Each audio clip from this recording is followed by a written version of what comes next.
22장부터 23장까지를 정했는데 중간중간은 좀 생략하고 좀 읽도록 하겠습니다. 먼저 사도행전 22장 1절하고 2절을 읽고 그 다음에 24절부터 29절을 읽도록 하겠습니다. 그 다음에 23장 또 중간중간 읽겠습니다. 먼저 사도행전 22장 1, 2절 시작. 부형들아, 내가 지금 여러분 앞에서 변명하는 말을 들으라. 그들이 그가 히브리 말로 말함을 듣고 더욱 조용한지라 이어 이르되. 자, 24절부터 29절입니다. 사도행전 22장 24부터 29절 시작. 천부장이 바울을 영내로 데려가라 명하고 그들이 무슨 일로 그에게 대하여 떠드는지 알고자 하여 채찍질하며 신문하라 한데 가죽줄로 바울을 매니 바울이 곁에 서 있는 백부장더러 이르되 너희가 로마 시민된 자를 죄도 정하지 아니하고 채찍질할 수 있느냐 하니 백부장이 듣고 가서 천부장에게 전하여 이르되 어찌하려 하느냐 이는 로마 시민이라 하니 천부장이 와서 바울에게 말하되 네가 로마 시민이냐 내게 말하라 이르되 그러하다. 천부장이 대답하되 나는 돈을 많이 들여 이 시민권을 얻었노라. 바울이 이르되 나는 나면서부터라 하니 신문하려던 사람들이 곧 그에게서 물러가고 천부장도 그가 로마 시민인 줄 알고 또 그 결박한 것 때문에 두려워하니라. 아멘. 자, 그 다음 장입니다. 사도행전 23장 6절부터 11절 그리고 이제 나머지 계속 읽을 건데 6절부터 11절 읽겠습니다. 바울이 그중 일부는 사두개인이요 다른 일부는 바리새인인 줄 알고 공회에서 외쳐 이르되 여러분 형제들아 나는 바리새인이요 또 바리새인의 아들이라 죽은 자의 소망 곧 부활로 말미암아 내가 신문을 받노라.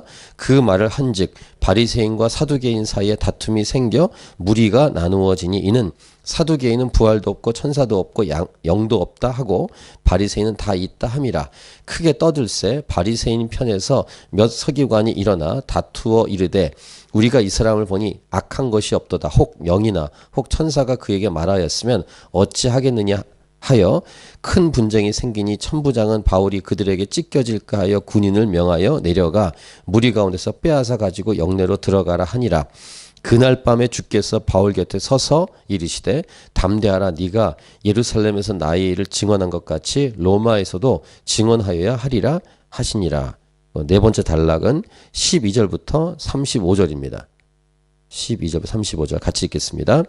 날이 새매 유대인들이 당을 지어 맹세하되 바울을 죽이기 전에는 먹지도 아니하고 마시지도 아니하겠다 하고 이같이 동맹한 자가 40여 명이더라.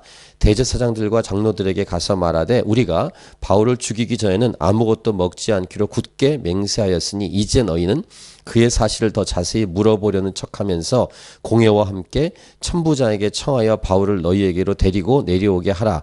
우리는 그가 가까이 오기 전에 죽이기로 준비하여노라 하더니 바울의 생질이 그들이 매복하여 있다함을 듣고 와서 영내에 들어가 바울에게 알린지라. 바울이 한 백부장을 청하여 이르되 이 청년을 천부장에게로 인도하라. 그에게 무슨 할 말이 있다 하니 천부장에게로 데리고 가서 이르되 죄수 바울이 나를 불러 이 청년이 당신께 할 말이 있다 하여 데리고 가기를 청하더이다 하매 천부장이 그의 손을 잡고 물러가서 조용히 묻되 내게 할 말이 무엇이냐. 대답하되 유대인들이 공모하기를 그들이 바울에 대하여 더 자세한 것을 묻기 위함이라 하고 내일 그를 데리고 공회로 내려오기를 당신께 청하자 하였으니 당신은 그들의 청함을 따르지 마옵소서.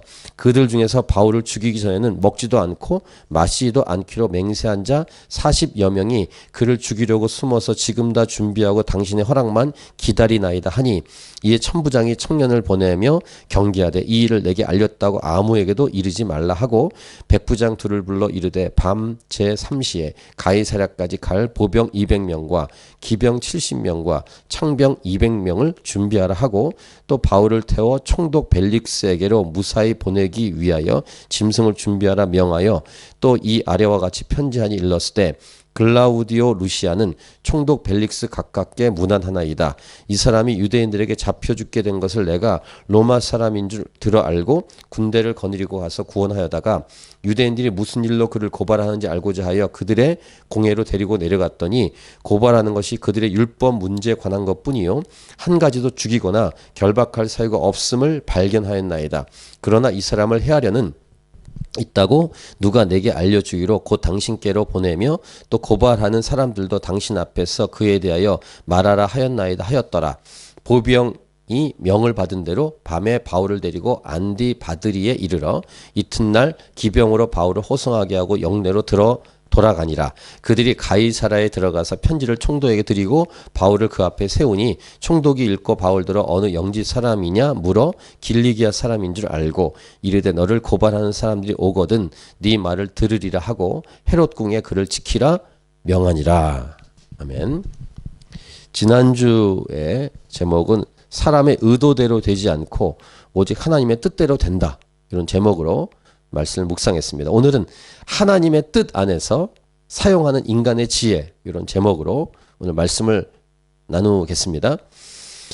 하나님의 계획과 상관없이 자신의 목숨을 부지하기 위해서, 어렵고 힘든 일은 피하기 위해서 사용되는 인간의 지혜는, 인간의 머리씀은 소용이 없음을 지난주에 보았다면, 오늘 말씀은 하나님의 계획대로 순종하고 나아가는 그 삶, 어렵고 힘들어도 손해가 나도 고생을 해도 기꺼이 희생하며 하나님의 길에 서는 그 사람 안에서 인간이 지혜를 사용할 때 그 지혜가 사용된다는 것입니다. 오늘 설교 제목처럼 하나님 안에서 사용할 수 있는 인간의 지혜가 있다라는 내용이 오늘 설교의 핵심 내용입니다. 그러니까 하나님의 뜻을 거스리거나 하나님의 뜻과 상관이 없이 인간의 잔머리를 아무리 사용해도 소용이 없다는 것을, 그리고 무엇보다 하나님의 뜻만이 이루어진다는 것을 지난주에 나왔는데, 하나님의 뜻을 수행하기 위해서 헌신하고 나아갈 때 순간순간마다 그 사람, 그 헌신된 사람에게 주신 조건, 지혜, 이런 것을 사용할 수 있다는 것이 오늘 말씀의 핵심이라는 것입니다. 물론 죄를 짓는 일까지 포함되지는 않습니다. 죄를 짓지 않고 하나님의 뜻대로 수행하는 그 속에서 자신에게 주어진 조건과 지혜를 사용하는 것. 그러니까 편법도 아니고 어떻게 표현한다면 유연성과 탄력성이라고 말할 수 있는데, 오늘 사도 바울을 통해서 이런 유연성과 탄력성을 우리가 배우게 되는 것입니다. 그러니까 주어진 상황, 그 상황 안에서 하나님의 뜻을 이루기 위해서 그 길을 가야 되는데 어떻게 뚫고 나가야 될 것인가. 주어진 조건, 그 다음에 자신에게 주신 지혜, 이것을 최대한 활용해서 그 어려움을 뚫고 하나님께서 주신 하나님의 뜻대로 가는 이 사도 바울의 모습을 보게 되는데, 그래서 오늘 본문을 길게 잡은 것은 네 가지 내용을 한 번에 나누어서 보지 않고 오늘 한 번에 보기 위해서 본문을 길게 잡았습니다. 복음을 위해서, 그러니까 복음을 전하는 것을 위해서 우리가 어떻게 준비해야 될까, 이런 것도 묵상해 볼 수 있고, 우리의 다음 세대 자녀들, 젊은 세대를 어떻게 준비할 수 있도록 도울 것인가, 이런 지혜를 오늘 배우게 되는데, 첫 번째는 이것입니다. 언어에 대한 준비입니다. 언어. 아까 읽었던 앞부분 사도행전 22장 1, 2절에 부형들아 내가 지금 여러분 앞에서 변명하는 말을 들으라. 그들이 그가 히브리 말로 말함을 듣고 더욱 조용한지라 이어 이르되. 이렇게 오늘 본문을 읽었죠. 지난주 본문 끝에 이 천부장하고 딱 대화를 할 때 헬라 말로 말을 했습니다. 로마 사람이고 헬라 말을 딱 말했을 때 놀랍니다. 헬라 말로 준비되어 있으니까. 그래서 헬라 말을 아니야 이렇게 물어봤는데, 이번에는 사람들 앞에서 이제 말을 하는 기회를 얻었습니다. 근데 모인 사람은 유대인들입니다. 히브리 말을 딱 준비하고 있습니다. 이런 언어가 준비되어 있는 이 사도 바울의 모습을 볼 수 있습니다. 그러니까 유대인들에게 변명할 기회가 딱 왔을 때 언어가 준비되어 있으니까. 근데 유대인들은 바울을 생각할 때 저 바울은 모세가 준 율법 지키지 않고 이방인들을 막 성전 안으로 끌어들이는 나쁜 놈이다, 이렇게 생각하고 있기 때문에 언어도 그냥 셀라셀라, 즉 헬라 말이나 다른 말 할 거다, 이렇게 기대했을 수 있어요. 근데 바울이 딱 서가지고 히브리 말로 선포하기 시작하니까 사람들이 조용해집니다. 듣게 되는 거예요. 물론 그들은 바울에 대해서 오해하고 있었습니다. 근데 바울은 유대인의 율법을 무시한 사람이 아닙니다. 예를 들면 저희 90년대 교포 1.5세나 2세 미국 교포들이 와서 집회를 한 적이 있습니다. 근데 보면은 이렇게 힙합 바지 입고 그 예배 사역자 이렇게 뭐 하는데 좀 느낌이 좀, 그리고 한국말도 잘 못합니다. 지금도 기억이 나는데 90년대 때 껄렁껄렁하게 보입니다. 착합니다. 순수한데 우리 문화랑 안 맞으니까 그들이 이렇게 한국 문화에 딱 왔을 때 안 맞는, 그 자기들끼리 영어만 하고, 그러니까 뭔가 이렇게 우리가 바라볼 때, 본토 사람을 바라볼 때는 좀 이렇게 안 맞던 뭐 그런 인식이 있었습니다. 우리 이제 이미 이민사회 세대가 많이 지나면서 아무리 1.5세, 2세, 3세라도 자기 민족의 말을 못하면 문제가 생긴다는 사실을 우리가 이미 인식해서 이쪽 저쪽이나 서로 인정하지 않는 시대에 왔기 때문에 한글 학교도 하고 언어를 준비시키지 않습니까? 그러니까 이런 언어의 준비가 참 소중한데 바울이 자신의 민족의 말로 말을 하니까 사람들이 귀를 기울이는 것입니다. 이 사도행전 2장에서 초대교회가 처음 탄생할 때도 오순절 성령이 임한 다음에 방언이 터졌는데 그때의 방언은 지금의 성령의 은사의 방언이 아닙니다. 주변에 있는 여러 나라 민족의 말로 얘기하는 거예요. 각 나라 방언으로. 그러니까 사람들이 놀라는 것이죠. 그런 것처럼 유대인들, 모여있는 으르렁거리는 유대인들이 사도 바울이 언어가 히브리 말로 말을 하니까 조용해지는 것입니다. 바울이 히브리 말을 할 줄 알다니 이렇게 생각을 했겠죠. 언어가 준비되니까 바울의 말을 들을 수 있게 됐고 듣는 태도가 됐습니다. 즉 바울이 이제 예수 믿은 간증을 말하게 되는데 그 예수 믿게 된 간증을, 자신이 부르심을 받은 간증을 자신들의 언어로 유대인들이 듣는 것입니다. 자, 언어의 준비. 이게 첫 번째 메시지입니다. 두 번째는 복음을 위해서 지금 나아가는 사도 바울의 삶 안에 어떤 지혜가 생겼냐면 사도행전 22장 두 번째 파트 읽은 24절부터 29절을 보면 이제 일반적으로 로마 군인이기 때문에 왜 그렇게 소동이 일어나는지 모르니까 그 소동이 일어난 주인공인 사도 바울을 채찍질을 하고 신문하려고 했습니다. 그렇게 할 수 있는 권한이 있습니다. 그래서 가죽줄로 바울을 맵니다. 25절 보시면. 그리고 이제 때리려고 하고 있는데 그 옆에 있는 백부장에게 바울이 말을 합니다. 로마 시민인 자를 재판도 하지 않고 바로 채찍질할 수 있냐고 딱 얘기합니다. 이때 백부장이 깜짝 놀랍니다. 26절 보시면 백부장이 듣고 가서 천부장에게 전하 이르되 어찌하려 하느냐 이는 로마 시민이라 하니. 그러니까 천부장이 옵니다. 이제 천부장이 와서 네가 로마 시민이냐 이렇게 묻게 되고 28, 29절 보니까 천부장은 돈을 주고 샀는데 바울은 태어나면서부터 로마 시민이기 때문에 더 셉니다. 뭐 같은 로마 시민권이지만 아마 차이가 있었던 것 같아요. 그것 때문에 마지막 29절 보시면 신문하려던 사람들이 곧 그에게서 물러가고 천부장도 그가 로마 시민인 줄 알고 또 그 결방권 때문에 두려워하니라. 로마법에 의하면은 로마 사람은, 로마 시민은 재판을 하고 정식 절차를 밟아서 처벌하게 돼 있습니다. 함부로 못하게 돼 있습니다. 그러니까 두려운 거예요. 그러니까 바울은 로마 시민권자입니다. 나면서부터. 그 당시 자료조사를 보면은 돈을 주고 많이 시민권을 샀다고 합니다. 그래서 부정부패도 많았다고 합니다. 그 당시에. 바울이 뭐 이런 것을 알고 미리 로마 시민권을 땄냐 그런 것도 아닙니다. 태어나면서부터 로마 시민권이 왔으니까 이것은 하나님이 먼저 예배해 주신 것이라고 할 수 있겠습니다. 하나님께서 예배해 주신, 자신에게 주신 것을 활용할 줄 아는 사도 바울의 모습. 이게 두 번째 메시지. 자, 첫 번째는 언어를 준비한다. 언어도 태어나면서 준비할 수 있지만 중간에 준비할 수 있죠. 근데 시민권 같은 것도 중간에 딸 수도 있지만 어쨌든 사도 바울 같은 경우는 태어나면서부터 받게 된, 하나님이 준비해 주신, 이미 와 있는, 자신에게 이미 와 있는 것입니다. 이것을 언제 적절하게 사용할 것인가를 사도 바울은 알고 있었어요. 지금까지 사도 바울이 유대인들 때문에 많이 맞았습니다. 근데 또 맞는다면 로마를 못 갈 수도 있어요. 예루살렘에도 못 갈 수 있죠. 바울은 로마를 반드시 가야 되기 때문에 아마 여기서 지혜를 사용하겠습니다. 죽었거나 아니면 불구가 될 수도 있으니까 더 이상 맞으면 안 된다 라는 판단을 했는지 시민권 카드를 쓰는 거예요. 이것을 우리에게 큐티, 묵상 질문한다면 여러분에게 주어진 카드가 있을 것입니다. 시민권 카드처럼 여러분에게 주신 카드. 예를 들면 호주 시민권 따신 분들이 우리 진석 형제처럼 이제 북한 들어가서 사역하는 분들이 꽤 있습니다. 제 주위에도 굉장히 많습니다. 시민권을 딴 것이 그냥 살기 위한 것이 아니라 북한 선교나 여러 선교를 위해서 하려고 일부러 시민권을 따려고 하는 분들도 있죠. 전체 제목처럼 하나님의 뜻에 순종해서 가는 그 여정에서 그 여정, 이 전제 조건 하에서 복음을 전하는 길에서 뭐 빠져나가거나 이렇게 도망가려고 하는 게 아니라 복음을 전하는 길을 더 잘 가기 위해서 사용할 내 안에 주어진 카드는 무엇인가? 준비된 것은 무엇인가? 그건 언어였고 첫 번째. 두 번째, 나에게 이미 와 있는 것은 무엇인가?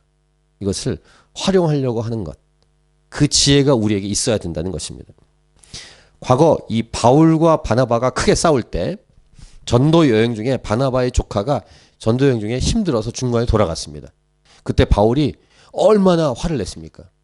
그러니까 바울이 지금 로마 시민권 카드 쓰는 것은 도망가려고 하거나 피하려고 하는 게 아니라 복음을 증거하는 그 여정에 계속 진격을 하기 위해서 자기에게 주어진 것을 사용하고 있는 것입니다. 이 첫 번째 메시지와 두 번째 메시지로 우리는 오늘 도전을 받습니다. 나는 어떤 것이 준비되어 있고 어떤 것이 이미 와 있는가. 최선을 다해 언어도 준비해야 되지만 자신에게 이미 주어진 것을 살펴보는 것이 필요합니다. 복음을 증거하기 위해서. 다양하죠. 다양한 사람들에게 복음을 증거할 수 있는데 그 각자에게 각 사람에게 다가갔을 때 나에게 이미 주어진 것, 그때 아주 적절하고 알맞게 사용하는 도구가 어떤 것인지, 또 하나 그 도구를 적절하고 알맞게 때에 맞게 사용할 수 있는 지혜를 주십시오. 이것이 두 번째 우리가 기도해야 될 메시지이기도 합니다. 자, 세 번째는 이것입니다. 복음을 위해 준비해야 하는 것은 지혜인데 어떤 지혜냐면 복음을 들을 상대방, 회중들이 어떤 상태이고 어떤 수준이고 어떤 문화권을 갖고 있는지를 파악하는 것입니다. 자, 천부장이 유대인들이 바울을 어떤 일로 고발하려고 하는지 알고자 했습니다. 근데 이제 바울이 로마 시민권인 걸 알고 바울의 결박을 풀게 합니다. 그리고 제사장들과 온 공회를 다 모아놓습니다. 그리고 앞에 장에서처럼 바울이 말을 시작하려고 하는데 바울이 상황 파악을 딱 한 거예요. 지금 모인 사람들 어떤 사람들이지? 자, 우리 아까 읽었던 세 번째 파트입니다. 사도행전 23장 6절부터 11절 보시면 바울이 뭘 봤냐면, 자, 우리 6절을 다시 읽겠습니다. 6절 시작. 바울이 그중 일부는 사두개인이요 다른 일부는 바리새인인 줄 알고 공회에서 외쳐 이르되 여러분 형제들아 나는 바리새인이요 또 바리새인의 아들이라 죽은 자의 소망 곧 부활로 말미암아 내가 신문을 받노라. 모인 사람들이 반은 바리새인 반은 사두개인 그걸 딱 보고 자신은 바리새인입니다 하면서 부활 얘기를 딱 합니다. 그러면 어떤 일이 일어난지를 알고 있었던 것입니다. 그래서 결과 7절 보시면 그 말을 한즉 바리새인과 사두개인 사이에 다툼이 생겨 무리가 나누어지니. 바리새인은 영적인 세계를 믿습니다. 사두개인은 현실주의자들이에요. 믿지 않습니다. 부활도 믿지 않고 영도 믿지 않습니다. 그러니까 이 두 그룹은 정말로 항상 싸울 수밖에 없는 그룹입니다. 근데 이 싸울 수밖에 없는 이 갈등 두 그룹이 바울이랑 한 사람들에 모인 거예요. 한 목표를 가지고. 근데 그것을 역공격을 한 거죠. 사도 바울이. 그러니까 서로 갈등이 벌어집니다, 이제. 그래서 9절 보시면 크게 떠들세. 바리새인 편에서 몇 서기관이 일어나 다투어 이르되 우리가 이 사람 보니 악한 것이 없다. 이렇게까지 말합니다. 혹 영이나 혹 천사가 그에게 말하였으면 어찌하겠느냐. 이렇게 말하면서 사도 바울을 두둔하는 바리새인들의 모습을 볼 수 있습니다. 그러니까 일단 사람들은 얄팍해요. 자기들이 주장하는 부활을 주장하니까 바울에게 악한 것이 없도다라고 금방 마음을 바꿉니다. 으르렁거리다가. 주어진 상황을 활용해서 바울은 이 위기를 모면하게 되는데 이것은 인간의 잔머리나 처세술이 아닙니다. 사도 바울의 목표가 뭡니까? 예루살렘에 갔다가 로마를 가야 돼요. 로마를 간 다음에 스페인까지 가야 됩니다. 땅끝이라고 얘기했던. 그 목표를 향해서 가는데 그것을 막힐 것 같은 상황에서 언어를 히브리 말을 쓰고 그 다음에 로마 시민권 카드를 쓰고 세 번째는 상황 파악을 해서 부활 얘기를 딱 합니다. 그래서 그 위기를 모면하는. 바울이 거짓말한 것도 아닙니다. 죄를 짓는 것도 한 것이 아닙니다. 있는 그대로 주어진 환경과 상황과 조건을 활용했을 뿐입니다. 딱 한 가지, 바울은 복음을 증거하기 위함이라는 목표 한 가지, 하나님의 뜻대로 순종하기 위한 그 한 가지였습니다. 자, 하나님의 평가가 무엇일까? 이게 중요하겠죠. 바울이 잔머리를 썼고, 바울이 처세술을 썼고, 바울이 얄팍한 마음을 갖고 했는가 아닌가를 하나님이 평가해 주시는데 10절과 11절을 보세요. 10절, 큰 분쟁이 생기니 천부장은 바울이 그들에게 찢겨질까 하여 군인을 명하여 내려가 무리 가운데서 빼앗아 가지고 영내로 들어가라 하니라. 이렇게 보호가 됩니다. 지금 다 죽이려고 하잖아요, 사도 바울을. 보호가 됐어요. 세 번째 카드 썼을 때 보호가 됐습니다. 그리고 하나님이 그날 바울에게 나타나십니다. 우리 11절을 같이 읽겠습니다. 11절 시작. 그날 밤에 주께서 바울 곁에 서서 이르시되 담대하라, 네가 예루살렘에서 나의 일을 증언한 것 같이 로마에서도 증언하여야 하리라 하시니라. 그렇죠? 하나님이 힘을 실어줘요. 잘했다. 내가 너와 함께한다. 두려워하지 마라. 너가 예루살렘에도 올라갈 거고 로마도 올라갈 거야. 거기서 복음을 증거하게 될 거야 라고 딱 힘을 실어줘요. 이 말은 뭡니까? 앞에 첫 번째 히브리 말로 했던 그 지혜로운 판단이나, 두 번째 로마 시민권을 쓴 그의 지혜나, 세 번째 사두개인과 바리새인 모였을 때 부활 얘기를 딱 함으로 서로 갈등을 일으키게 한 지혜 세 가지를 다 잘했다라고 칭찬하시는 거예요. 하나님의 평가가 딱 있으니까 사도 바울은 잘했다라는 평가가 이루어지는 것입니다. 저는 이것을 이렇게 말씀하시는 것 같은 느낌이 들었어요. 이 11절 내용을 제 언어로 표현해 보겠습니다. 잘했어 바울. 파이팅. 내가 너와 함께 할 거야. 내가 직접 가라고 명령한 것도 아닌데 네가 이렇게 하지 않을 수도 있는데 고맙다. 이렇게 느껴졌습니다. 너는 반드시 로마로 가게 될 것이고 또한 반드시 복음을 증거하게 될 거야 라고 격려하신 하나님의 말씀으로 저는 해석이 됩니다. 이 11절 내용이. 하나님이 감동을 받으시는 거예요. 여러분 그걸 기억하셔야 돼요. 우리가 하나님 때문에 감동도 받지만 우리의 모습 때문에 하나님도 감동을 받으십니다. 하나님이 인격적이십니다. 하나님 완벽한 분이시죠. 완전한 분이시고 우리는 불완전한 사람인데 불완전한 우리의 행동과 말이, 태도가 하나님을 울컥하게 만들 수 있는 것입니다. 하나님이 우리로 인해서 감동을 받는다? 이것을 또 하나 우리가 앞에서 본 사건 때문에 알았죠. 스테판이 복음을 증거하다가 돌에 맞습니다. 그때 예수님이 보좌에 앉아 계시지 못하고 일어납니다. 감동을 받으시는 거예요. 이 보좌에서 일어나서 하늘에서 스테반을 바라보시는 거예요. 하나님의 울컥함. 하나님을 감동시키는 사람. 성경에는 믿음의 선배들은 하나님을 감동시키고 하나님 마음을 움직이는 사람들이었어요. 이 메시지는 우리에게 굉장한 도전을 줍니다. 이 땅을 한 번 사는 인생인데 어떤 인생을 살 것인가? 또 상투적인 질문이긴 하지만 묵상 질문에서 굉장히 중요한 질문입니다. 요즘 새벽기도 설교 때마다 제가 이 질문합니다. 어떤 인생을 살 것인가? 요즘 시편 119편을 묵상하고 있는데요. 어떤 삶을 살 것인가? 오늘 이 본문을 가지고 이 설교 본문을 가지고 얘기하는 한 문장. 하나님을 감동시키는 인생을 살자. 이런 아주 중요한 이 큐티, 이 묵상 핵심이 나옵니다. 반대도 있습니다. 주님의 마음을 괴롭게 하고 주님의 마음을 힘들게 하고. 왜? 자녀들 중에서 부모의 마음을 힘들게 하는 부모가 있잖아요. 자녀가 있지 않습니까? 근데 어떤 자녀는 부모의 마음을 감동시키는 자녀가 있습니다. 단순 효도를 넘어서 부모의 마음을 울컥하게 만드는 그런 감동을 주는, 그리고 부모의 마음을 기쁘게 하는 자녀들이 있는데, 그것처럼 우리 주의 마음, 예수님의 마음을 기쁘시게 하고 감동시키게 하는 사람들이 있고, 그 반대가 있어요. 예수님의 마음을 괴롭게 하고 실망을 시키고 마음을 어렵게 만드는. 사랑은 하십니다. 언제든지 말썽 부리는 자녀나 착하게 효도하는 자녀 다 사랑하죠, 부모가. 하지만 감동을 시킬 것인가 아니면 실망을 시킬 것인가, 그거는 달라요. 사람으로, 인간으로 이 땅을 살면서, 예수 믿는 사람으로 교회로 살면서 예수님을 괴롭게 하고 마음을 힘들게 하며 살 것인가, 아니면 예수님의 마음을 감동시키고 기쁘게 하는 통로로 사용될 것인가. 아주 큰 도전을 이 세 번째 파트에서 우리에게 주고 있는 것이 바로 오늘 이 사도 바울의 모습이고 하나님이 인쳐주시는 거예요. 그날 밤에 주께서 바울 곁에 서서 이르시되 감동을 받으시면 서십니다. 가만히 앉아 있을 수가 없어요. 이렇게 일어서시면 스탠드. 이렇게 널브러져 갖고 무슨 폭군 뭐 그런 사람이죠. 이렇게 왕은 왕인데 이렇게 폭군같이 이렇게 건방지게 앉아 있는 이런 모습이 아니라 딱 일어서시는 하나님이신데 일어서서 이렇게 그 인간을 바라보시는. 스테반이나 바울은 하나님을 감동시키는 사람이었어요. 성경에 나오는 인물 중에 예를 들면은 에녹 같은 사람. 에녹은 얼만큼 하나님을 기쁘게 했는지 하나님이 직접 죽음을 보지 않고 데려가십니다. 엘리야도 그랬습니다. 이 부분 설교 칠 때 굉장히 제 마음을 이렇게 움직이더라고요. 이렇게.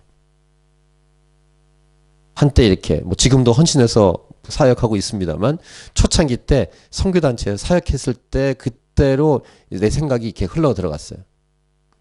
얼마나 뭐 지금도 부족하지만 얼마나 이렇게 신앙이 얕았을까. 근데 헌신하다 한다고 선교단체 들어갔던 예수 믿은 지 한 4년도 안 됐을 때, 한 3년쯤 됐을 때 선교단체 들어갔으니 주위 사람들도 참 쉽지 않았을 거고 저를 바라보면서 하나님도 쉽지 않았을 것 같아요.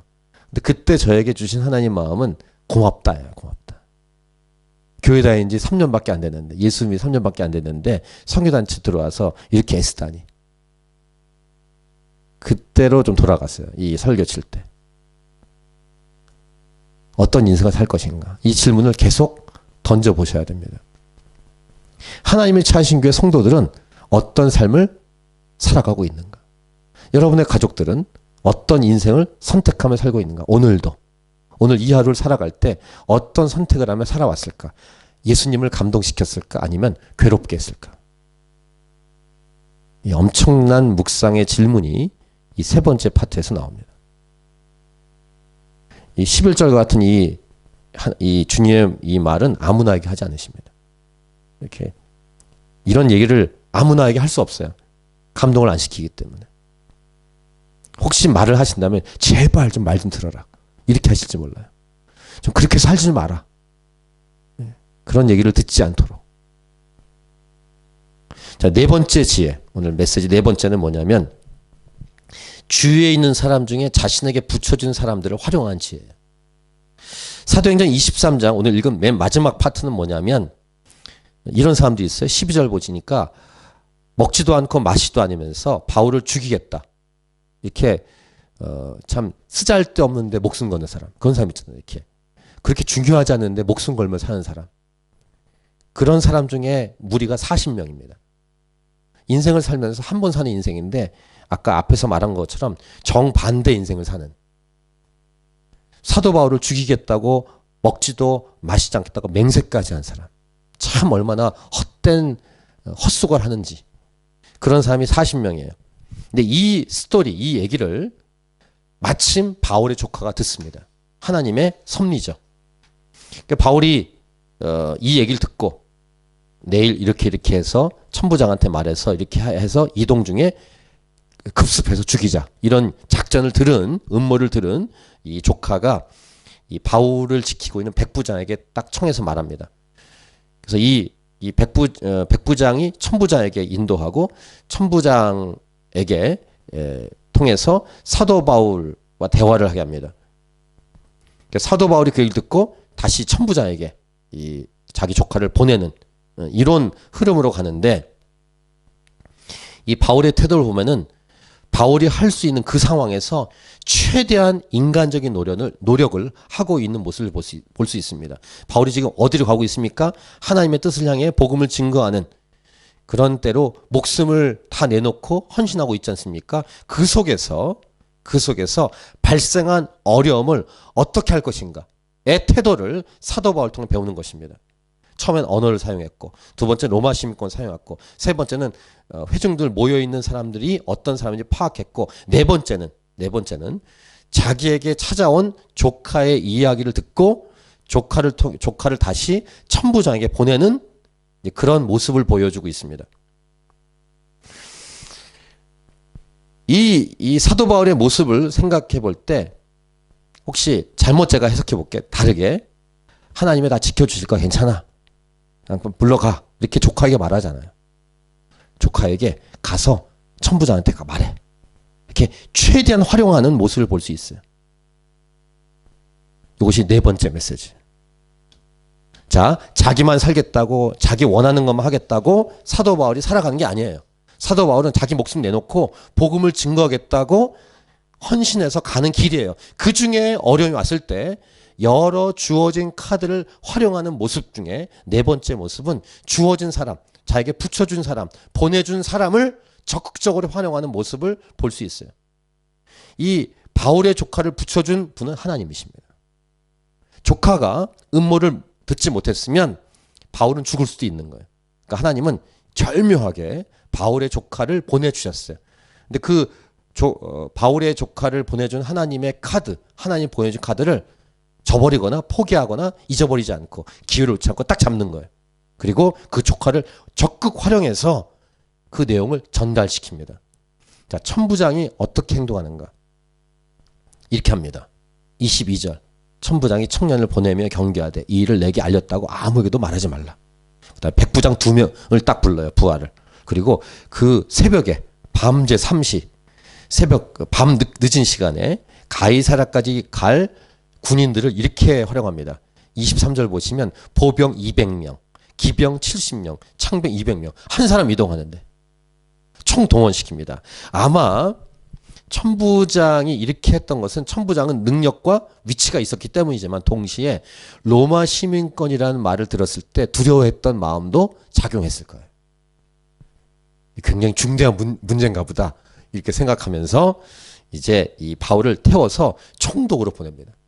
어떻게 보면은 그 당시의 수준으로 보면은 바울은 아무것도 아니에요. 정치적인 느낌으로는. 근데 하나님이 지금 그렇게 이끄시는 거고 천부장 마음 안에도 이거 중요한 일인가 보다 하면서 사도 바울을 정말로 보호하고 보호해서 안전하게 보내는 이 모습을 볼 수 있고 또 친히 편지가 있습니다. 천부장이. 총독에게 변하는 편지. 그래서 그 내용을 얘기합니다. 27, 28, 29, 30절에 편지를 써서 보냅니다.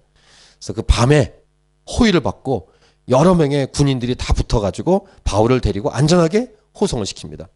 총독이 편지를 딱 받아들인 다음에 이 사람을 지키라 이렇게 명해서 마지막 35절 헤롯궁에 그를 지키라 명합니다. 사도 바울이 완전히 보호되는 모습을 볼 수 있습니다. 이렇게 상황이 돌아가요. 하나님이 하시는 거예요. 근데 인간 사도 바울이 믿음으로 자신에게 주어진 카드를 하나씩 썼다는 것입니다. 하나님께서 주신 허락한 모든 통로를 바울은 최선을 다해 최대한 활용하고 있습니다. 저는 여기서 마지막 묵상을 합니다. 마치 어떤 느낌이냐면 하나님과 사도 바울이 합작하듯이. 사도 바울이 가만히 넉넉히 있는 게 아닙니다. 그 순간순간마다 카드를 다 쓰는 거예요. 하나님과 인간의 동력, 팀워크 이런 모습을 볼 수 있어요. 이러한 지혜는 자기만 살겠다는 인본주의적인 잔머리나 처세술이 아니고 이 잔머리나 처세술은 자기 이익을 위해 쓸 때나 그렇게 되고 인간의 욕심을 이루기 위해서 쓰는 것은 잔머리나 처세술이겠지만 하나님의 뜻과 상관이 있는 하나님께 헌신된 사도 바울에게는 이것은 절묘한 하나님 주신 지혜라는 것입니다. 이미 사도 바울은 목숨까지 다 바친 사람이에요. 죽어도 괜찮다. 그렇게 바친 사람이에요. 그런데 그 안에서 목표를 이루기 위해서 최대한 자신에게 주어진 것을 활용하는 사도 바울의 모습을 볼 수 있어요. 이것이 오늘 본문에서 우리에게 주시는 지혜요 도전의 메시지입니다. 복음을 위해 우리가 준비하고 활용해야 하는 지혜의 예를, 이그샘플을 사도 바울의 모습을 통해 우리는 배우는 것입니다. 어떻게 할 것인가? 선교여행, 전도여행, 복음을 증거하는 그 일에, 그 사역에 교회는 우리는 어떻게 준비하고 써야 될 것인가? 이것을 응용해서 기도하면서 사용하는 그런 메시지가 될 수 있길 바랍니다. 자, 네 가지였습니다. 언어에 대한 준비. 두 번째, 자신에게 주어진 것이 무엇인지 알고 사용한 제, 로마 시민권이었습니다. 세 번째, 회중들. 자기가 간증을 해야 되는 회중들이 어떤 수준, 어떤 언어권, 어떤 문화권인지를 아는 지혜. 네 번째, 주변에 있는 사람 중에 자신에게 붙여주시고 보내주신 사람을 적극 활용하는 지혜. 이 네 가지를 우리는 사도행전 22장과 23장에서 배울 수 있습니다. 우리 자신이, 우리 가족들이, 하나님이 차신 교회 성도들이 복음을 위해 먼저 헌신할 수 있길 바라고, 헌신하는 그 걸음걸음 속에서 하나님이 주신 지혜를, 하나님 붙여주신 것들을 잘 활용하는 지혜가 넘칠 수 있도록 우리는 기도해야 될 것이고, 다시 말씀드리면 우리의 자녀들, 다음 세대가 이 땅을 살아가면서 자라가고 여러 가지를 준비해 갈 텐데, 이런 하늘의 지혜, 성령의 지혜가 충만히 임하는 우리 자녀들이 될 수 있기를 간절히 기도하고 축복합니다. 오늘 설교 제목, 하나님의 뜻 안에서 사용하는 인간의 지혜였습니다. 우리 찬양하고 이 말씀을 가지고 기도하도록 하겠습니다.